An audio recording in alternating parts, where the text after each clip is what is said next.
कोई भी नबी आया, अल्लाह ने उन नबियों को इज़्ज़तें अता फरमाई, शानें अता फरमाई। अल्लाह ने हर किस्म के ऐब से अल्लाह ने अंबिया को महफूज रखा। बिलखसूस जनाब मोहम्मद रसूलुल्लाह सल्लल्लाहु अलैहि वआलिहि वसल्लम को सारे नबियों से अफजल व आला बनाया। कितना अफजल व आला कि अल्लाह ने तमाम अंबिया को जमा करके तो अल्लाह ने इमामत का शरफ़ दिया, तो जनाब मोहम्मद रसूलुल्लाह सल्लल्लाहु अलैहि वआलिहि वसल्लम को ये अता फरमाया। तो आइए, अल्लाह ने फिर ख़ानदान चुना, सारी चीज़ें चुन के, नबी अलैहिस्सलातु वस्सलाम की हदीस है, आपने फरमाया अल्लाह ने मुझे चुना, मेरा ख़ानदान चुना, कबीला चुना, बस्ती चुनी, शहर चुना, यानी सबसे अफजल अगर शहर है तो वो मक्का पाक है। क्योंकि नबी अलैहिस्सलातु वस्सलाम के लिए अल्लाह ने जो पसंद किया शहर वो कौन सा था? मक्का पाक। बाप चुना जिसका नाम अब्दुल्ला, अब्दुल्ला कहते हैं अल्लाह के बंदे को। ये अपने भाइयों में सबसे खूबसूरत थे अब्दुल्ला। माँ चुनी आमना, जिसका मतलब है अमन वाली। फिर अल्लाह ने दाइयाँ चुनी, उसका नाम क्या है? हलीमा सादिया। हलीमा का माना है हिलम वाली, बुर्दबार, बर्दाश्त करने वाली। अल्लाह ने बाप चुना, अल्लाह ने फरमाया बाप दूंगा अब्दुल्ला जो अल्लाह का बंदा होगा, आमना जो अमन वाली होगी, सलामती वाली होगी, और जिस माँ का जिस सादिया, हलीमा सादी का दूध पिएगा उसका नाम क्या है? हलीमा। दूध भी हिलम वाला है, क्योंकि जो काम करना है मेरे पैगंबर ने वो बड़ा ही हलीम हो के करने वाला है। पत्थर पड़ेंगे, गालियाँ लोग निकालेंगे, ताने लोग देंगे, तो ये सारा काम कौन कर सकता है? जिसने हलीमा का दूध पिया होगा, जिसके अंदर बुर्दबारी होगी, बर्दाश्त होगी, वो ये काम कर सकता है, और बंदा कोई काम कर सकता नहीं। तो जब अब्दुल्ला जवान है, इनके माथे से एक नूर यानी एक खूबसूरती, अल्लाह ने एक कशिश रखी। तारीख़ वालों ने लिखा है सीरत की किताबों के अंदर, एक दिन हज़रत अब्दुल्ला रज़ी अल्लाह ताला अन्हु तवाफ़ कर रहे हैं, छोटे उधर वो शाबाश उधर चले जाओ, तवाफ़ कर रहे हैं बैतुल्ला का, साथ उनके बाप अब्दुल मुत्तलब भी हैं। एक औरत ने देखा, तो देख के ना उसने कहा मेरे साथ शादी करोगी? शादी करेगा? यानी औरत पूछती है, और साथ ये कहती है मैं आपको 100 ऊँट भी दूँगी। क्या करूँगी? 100 ऊँट भी। उसने जब देखा चेहरा, क्योंकि वो किताब जो उनकी तौरात या इंजील जो भी मज़हब की थी, उसने पढ़ा था कि उसके चेहरे से यानी नूर या एक खूबसूरती, एक कशिश होगी जो मोहम्मद सल्लल्लाहु अलैहि वसल्लम का बाप होगा। तो हज़रत अब्दुल्ला क्या कहते हैं? कहते हैं अभी मैं तवाफ़ कर रहा हूँ, मेरा बाप मेरे साथ है, मेरा बाप सरदार है, मैं इज़्ज़तदार घराने के साथ तल्लक रखता हूँ, अभी मैं बात नहीं करूँगा।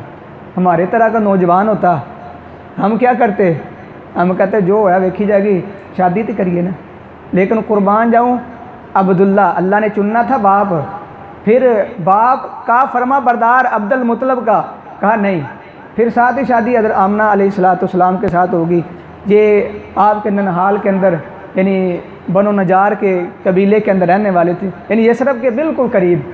जब इनकी शादी आपस के अंदर हुई तो चंद माह गुजरे, हज़रत अब्दुल्ला कहने लगे मैं अब तिजारत के लिए शाम के इलाके के अंदर जाना है, मैं जाता हूँ। तो आप जिनकी नई नई शादी हो, वो बीवियाँ अपने शोहर को जब रुखसत करती हैं, किस दिल के साथ करती हैं ये तो उन्हें इल्म है।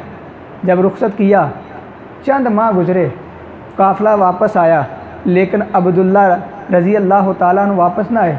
पूछने वालों ने पूछा मेरे सर का ताज नहीं आया? हर बंदा आता, क्योंकि उनका एक रिवाज था अपने बस्ती से बाहर निकल के इस्तकबाल करते थे। कोई काफ़िला आता, कोई अपने शोहर का इस्तकबाल कर रही है, कोई अपने भाई का इस्तकबाल कर रही है, कोई किसी का, यानी अपने रिश्तेदारों का इस्तकबाल कर रहे हैं सारे। लेकिन आमना अलैहिस्सलाम बाहर निकली, सारे बंदे वापस आके घरों के अंदर। आमना अलैहिस्सलाम देख रही है, कहती मेरे सर का ताज कहाँ है? उन्होंने कहा वो तो फलां जगह के ऊपर बीमार हुआ है, बनु नजार कबीले के अंदर, हमने वहाँ छोड़ दिया है, वो वहाँ रह रहे हैं। हज़रत आमना वापस आई, अपने यानी ससुर को बताया, अब्दुल मुतलब को, कहा ऐसे ऐसे मामला है। अच्छा, साथ ही रोना शुरू कर देती है और कहा ज़ुबैर उनका बेटा था, कहा ज़ुबैर जल्दी जल्दी जाओ, जाके देख के आओ अब्दुल्ला का क्या बना है, वो तंदुरुस्त हुआ कि नहीं। ज़ुबैर गए, जल्दी जल्दी वापस आए, कहा उनको तो यानी मौत आ गई है। हज़रत आमना अलैहिस्सलाम रोना शुरू कर देती है। जब रोती हैं तो ससुर पूछता है क्यों रो रही है? रोना तो उसने है, उसके सर का ताज चला गया, नई नई शादी है। लेकिन वो अपने अल्लाह से हम कलाम होती हैं। अल्लाह से क्या कहती हैं? ऐ अल्लाह मैं रो रही हूँ, तुझे पता है या मुझे पता है, मेरे ससुर को कोई पता नहीं, मेरे जो है जेठ को, देवर को कोई इल्म नहीं, मेरे हमसाए को कोई इल्म नहीं, मैं क्यों रो रही हूँ? ऐ अल्लाह मैं रो इसलिए हूँ कि अब्दुल्ला की निशानी, अब्दुल्ला की अमानत मेरे पास है, मैं उसकी अमानत की अमीन हूँ। ऐ अल्लाह मुझे बेटा अता फरमा। ये हर यानी नए नए जोड़े की एक तमन्ना ख्वाहिश होती है कि अल्लाह मुझे बेटा दे। उन्होंने बेटे की तमन्ना की, अल्लाह से कह रही हैं। मैं अपने मोहब्बत के साथ कहता हूँ कि जब आमना ने ये कहा अल्लाह मुझे बेटा अता फरमा, तो अल्लाह ने फरमाया होगा आमना तू अब रो के सिसकियाँ भर के मुझसे बेटा मांग रही है। एक वक़्त था इब्राहीम खलीलुल्लाह ने तुझसे भी ज़्यादा सिसकियाँ भर के मुझसे मांगा था, मैं वो अता करूँगा। और इब्राहीम अलैहिस्सलाम ने कैसे मांगा था, आइए सूरत बकरा के अंदर अल्लाह पाक यूँ अरशाद फरमाते हैं। बल्कि पहले ये आयत सुनिए, अल्लाह पाक क्या फरमाते हैं? फरमाया बिस्मिल्लाहिर्रहमानिर्रहीम व इज़ अख़ज़ल्लाहु मीसाक़न नबिय्यीना लमा आतैतुकुम मिन किताबिन व हिकमा सुम्मा जाअकुम रसूलुम मुसद्दिक़ुल लिमा मअकुम लतुमिनुन्ना बिही व लतंसुरुन्ना। जब अल्लाह पाक फरमा रहे हैं, अल्लाह पाक फरमा रहे हैं हमने वादा लिया, नबियों से वादा लिया, अम्बिया से वादा लिया। किस वक़्त लिया? अभी इंसान नहीं बने, अभी ज़मीन नहीं बनी, आसमान नहीं बने, चरिंद परिंद नहीं बने। अल्लाह ने उस वक़्त वादा लिया, पहले एक कॉन्फ्रेंस करवाई, एक इकरार करवाया। वो कौन सा था?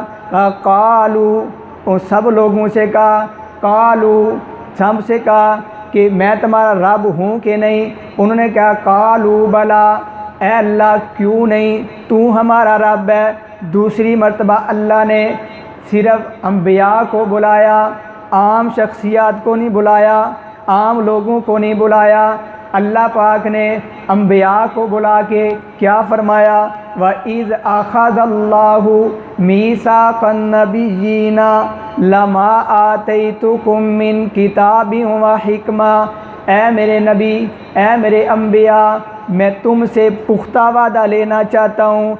किस चीज़ का? लमा आतैतुकुम मिन किताबिन व हिकमा, मैं तुम्हें किताब भी दूँगा, हिकमत भी दूँगा, नबूवत भी दूँगा, तुम्हें उम्मती भी दूँगा, तुम्हारी जो सिक्के चल रहे होंगे नबूवत के। तो उसके बाद फरमाया सुम्मा जाअकुम रसूलुन, आप में एक रसूल आ जाए, एक पैगम्बर आ जाए जिसका नाम मोहम्मद सल्लल्लाहु अलैहि वसल्लम। वो कौन सा रसूल? रसूलुम मुसद्दिक़ुल लिमा माअकुम, वो रसूल आएगा तुम्हारी भी तस्दीक करेगा। जो तुम्हारी दावत है वो ही उसकी दावत होगी, जो तुम्हारा पैगाम है वो उसका पैगाम होगा। फरमाया ला तुमिनुन्ना बिही, आपने क्या करना है? उसके ऊपर ईमान ले आना है। और आगे फरमाया वाला तंसुरुन्ना, फिर उसकी मदद करनी है। ये अल्लाह पाक ने अपने महबूब का जिक्र किया, कब किया?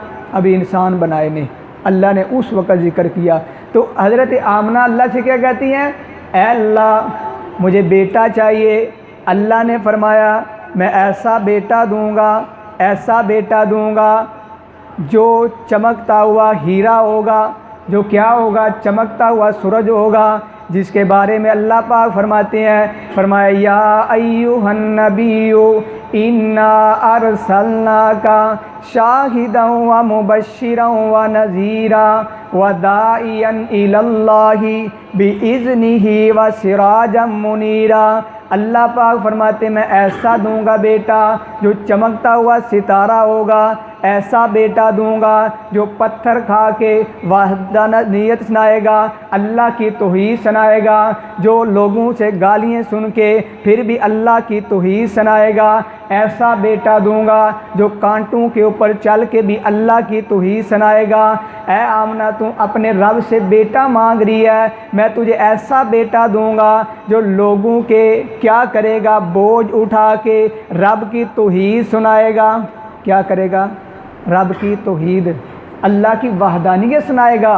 तो आइए, जिस तरह पिछले जुम्मे के अंदर मैंने इशारा किया कि नबी अलैहिस्सलाम ने एक बूढ़ी माँ उसका बोझ उठाया, नबी अलैहिस्सलाम बोझ भी उठा रहे हैं, रब की तौहीद भी सुना रहे हैं, कांटों के ऊपर भी चल रहे हैं और इसी तरह रब की तौहीद सुना रहे हैं। लोग पत्थर मार रहे हैं, तौहीद सुना रहे हैं। तो नबी अलैहिस्सलाम मक्के से बाहर निकले, एक बूढ़ी औरत मिली, क्या देखा, कंधे के ऊपर अपना सामान उठाने लगी, ना उठा सकी या उठा लिया। तो नबी अलैहिस्सलाम आगे से आए, आगे कहते हैं अम्मा ये बोझ मुझे उठा दे, ये गठड़ी मुझे उठा दे। नबी अलैहिस्सलाम ऐसे करते हैं, हालांकि नबी सारी कायनात से अफजल आला। आज हमारा कोई MNA MPA चेयरमैन कभी ऐसे करता है कि मुझे ये चीज़ पकड़ा दो? नहीं। मैंने देखा है मोहल्ले के अंदर, कोई अक्सर मोहल्लों के अंदर चेयरमैन महीने के अंदर एक मरतबा आज ना बड़ा एहसान करता है, मैं थोड़ी गली में आया सी, मैं फ़लाँ काम किया था। हालांकि ये पैसे लेते हैं, ये अपना तनख्वाह लेते हैं, इनका काम रोज़ाना अपनी ड्यूटी पूरी करें, लेकिन एक महीने के अंदर एक दफ़ा मुंह दिखा के कहते हैं हमने बड़ा एहसान किया आपके ऊपर। लेकिन कुर्बान जो नबी अलैहिस्सलाम नबियों के इमाम क्या करते हैं, आगे से आके गठड़ी सर के ऊपर रखते हैं, फिर क्या कर चलते हैं। आप अलैहिस्सलाम साथ साथ बातें कर रहे हैं, जा रहे हैं, मक्के से बाहर निकले, नबी अलैहिस्सलाम ने गठरी रखी, जहाँ उस औरत ने जाना है गठरी रख के फरमाने लगे अम्मा जी मुझे इजाज़त दीजिए। फरमाया अम्मा जी ने मैं तुझे एक नसीहत ना कर दूँ, तू बड़ा अच्छा है, तू बड़ा अच्छा है, मैं तुझे नसीहत करती हूँ। मैं कहता हूँ इस माँ ने कहा तू बड़ा अच्छा है, ये तो माँ के अंदर रूह मौजूद है, तू कह रही है अम्मा तू बड़ा अच्छा है, लेकिन कुर्बान जाऊँ ये मेरा पैगंबर तो वो है जिन्हें पत्थर भी कहें ए महबूब तुम बड़े अच्छे हो, जिन्हें हजर भी कहें, दरख्त भी कहें ए महबूब आप बड़े अच्छे हैं, जिन्हें आपने हदीस सुनी है नबी अलैहिस्सलाम खजूर का तने के साथ सहारा लेके आप खुतबा देते थे। जब एक औरत ने, मोहब्बत करने वाले मोहब्बत करते हैं, एक औरत ने मिंबर बना के कहा हुजूर आप मिंबर के ऊपर चढ़ के खुतबा दिया करें, आपकी इज़्ज़त आपका शान मुकाम ये है। तो नबी अलैहिस्सलाम ने उस जगह को छोड़ के आप मिंबर के ऊपर आए। तो आप मिंबर के ऊपर आए उसी वक्त वो तना, सही बुखारी के अंदर वाक़या है, वो ऐसे रोने लगा जिस तरह एक ऊँटनी का छोटा सा बच्चा रोता है ना माँ की जुदाई के अंदर, ये तना भी रोना शुरू कर देता है। तो ये माँ कहती है तू बड़ा अच्छा है, तुझे नसीहत ना कर दूँ? तो मैं कहता हूँ वो तना भी, इसके अंदर रूह भी कोई नहीं, वो खुश्क तना है, वो भी कहता है हुजूर आपसे अच्छा कोई है ही नहीं। तो नबी अलैहिस्सलाम से वो क्या कहती है, ऐ बेटा तुम बड़ा अच्छा है, तुझे नसीहत ना कर दूँ? अम्मा जी क्यों नहीं कर, आप करें नसीहत। देखिए बुज़ुर्गों का अदब एहतराम, अल्लाह से दुआ किया करे अल्लाह हमें भी बुज़ुर्गों का अदब एहतराम करने का अल्लाह तौफ़ीक अता फ़रमाए। तो आप अलैहिस्सलाम से वो नसीहत क्या कर रही है, कहती है ऐ बेटा मैंने सुना है मक्के के हालात बड़े ख़राब हैं, इस तरह समझो पंजाबी ने पिंड के हालात बड़े भैड़े ने, तो ध्यान ना कदम रखना है, ठीक है। आप अलैहिस्सलाम फरमाते क्या मसला है? फरमाया वहाँ एक मोहम्मद नामी शख्स है सल्लल्लाहु अलैहि वसल्लम, वो जादूगर है, फ़लाँ है फ़लाँ है फ़लाँ, सारी बातें की। आप अलैहिस्सलाम खामोश हैं। फरमाया ओदे कोल बच के रहना। आपने फरमाया अम्मा जिस मोहम्मद के बारे सल्लल्लाहु अलैहि वसल्लम के बारे में तू कह रही है वो मैं मोहम्मद मैं ही हूँ। आपने जब ये बात की उसी वक्त देखती रह गई, कहती है बेटा मुझे कलमा पढ़ाओ, तो मुझे सहाबिया के अंदर जो है दाखिल करने। उसी वक्त पर अशहदु अल्ला इलाहा इल्लल्लाह व अशहदु अन्ना मुहम्मदन अब्दुहु व रसूलुहु, ये है नबी अलैहिस्सलाम अल्लाह ने पैदा फरमाए। आमना कहती अल्लाह मुझे बेटा अता फरमा, अच्छा अता फरमा, तो अल्लाह ने ऐसा अच्छा अता फरमाया। आइए नबी अलैहिस्सलाम कैसे चिराग, कैसा हीरा है, जिसके बारे में आयत पढ़ी मैंने, या अय्युहन नबिय्यु इन्ना अरसलनाका शाहिदन व मुबश्शिरन व नज़ीरा व दाइयन इलल्लाहि बिइज़्निही व सिराजम मुनीरा।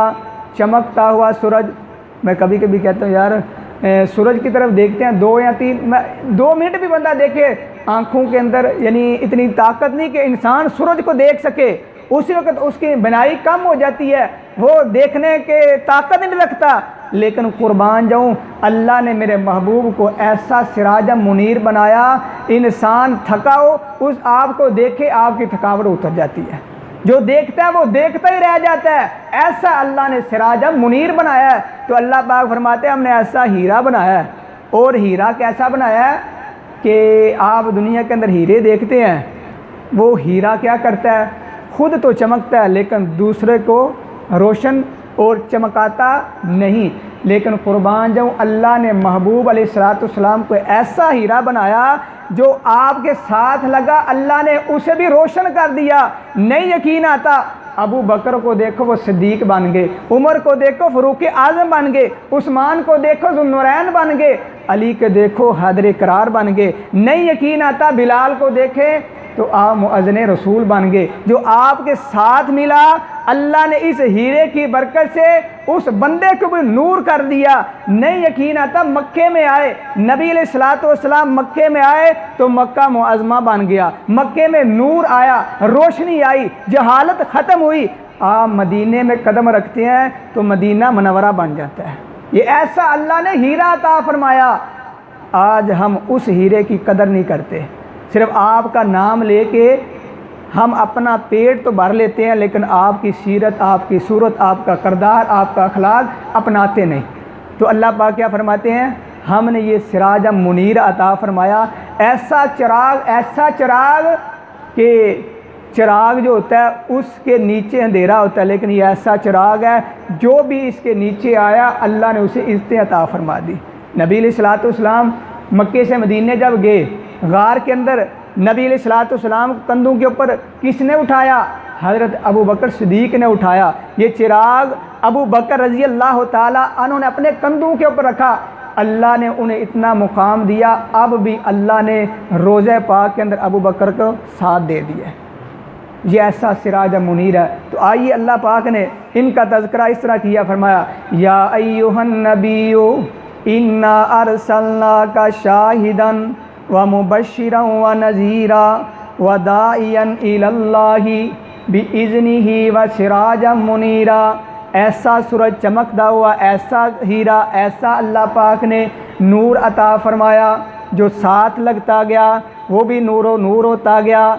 नहीं यकीन आता, मिशकात शरीफ के अंदर हदीस मौजूद है, नबी अलैहिस्सलाम के बाद 2 सहाबी आते हैं, देहात से आते हैं, आके नबी अलैहिस्सलाम की महफ़िल के अंदर बैठते हैं, आके आपसे दीन सीखते हैं। दीन सीखते सीखते रात हो जाती है, अंधेरा हो जाता है। जब अपने गांव की तरफ, अपने देहात की तरफ वापस जाने की कोशिश करते हैं, इरादा करते हैं, आपसे कहते हैं अल्लाह के नबी अब तो अंधेरा हो गया, अब क्या करें।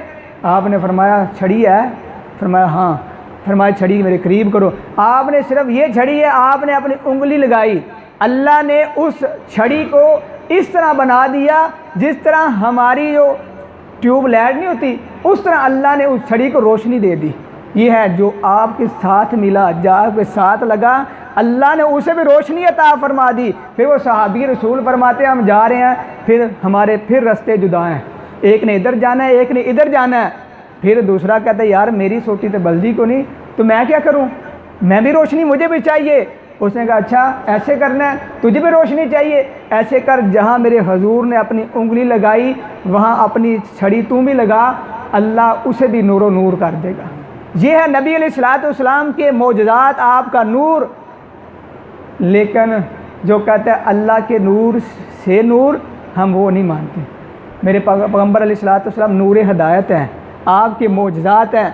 आप सल्लल्लाहु अलैहि वसल्लम जहाँ गए अल्लाह ने रोशनी, ये गमराही ख़त्म की। आप कैसे नूर हिदायत हैं? आप आए, बच्चियों को हक मिला जो ज़िंदा दरगोर की जाती थी, अल्लाह ने उन्हें इज़्ज़त अता फरमाई। औरत जो जिसे अपने जूता समझा जाता, पाँव का एक जूता समझा जाता था, इस्तेमाल किया, फेंक दिया, अल्लाह ने उन्हें इज़्ज़त अता फरमाई। और इसी तरह जो उनके ग़ुलाम थे उन्हें जानवरों से बदतर सलूक किया जाता था। मेरे पैगम्बर अलैहिस्सलाम आए ऐसा नूर लेके, ऐसी हिदायत लेके कि अल्लाह ने उनके भी हक उन्हें दिलवा दिए। मेरे पैगम्बर के आने का ये मकसद था। लेकिन आज हमारे माशरे के अंदर देखे, हम मकसद को भूल गए, हम मिशन को भूल गए, हम जश्न के ऊपर लग गए, मिशन भूल गए, आपका मकसद भूल गए। आपका मकसद क्या था दुनिया के अंदर आने का? जहालत को ख़त्म करना था। आज हमारे माशरे के अंदर जहालत नहीं, बेटा बाप का नाफरमान है, और इसी तरह बेटियाँ वारा अपने घरों से बाहर निकलती हैं, माँ बाप के फर्मा बरदारी नहीं करती, अपनी मर्ज़ी अपनी मनमानी करती हैं।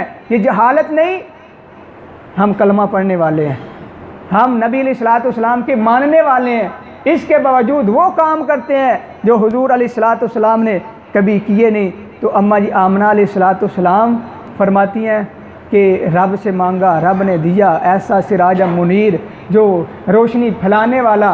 फरमाती जब मेरे घर के अंदर, यानी मेरे पहले पेट के अंदर, जब बतन के अंदर मुझे पता चला कि अब्दुल्ला की निशानी मौजूद है, थोड़े देर गुज़री तो मेरे बतन से, मेरे जिस्म से एक खुशबू की, जो कहते हैं हुल्ले आने शुरू हो जाते।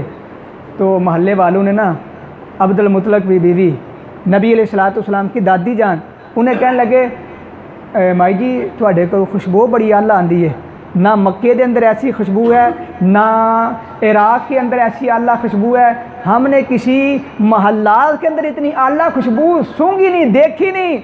ये इतनी आला खुशबू कहाँ से आती है? जब जवान पंजाबी नौकार होवे, इस तरह की बातें लोग करें तो फिर दिल के ऊपर क्या गुजरती होगी। तो अम्मा जी फरमाती हैं मैं बात नहीं कर सकती थी। एक दिन अब्दुल मुतलब आए, उनकी भी एक ड्यूटी थी, वो बैतुल्लाह के ज़िम्मेदार थे।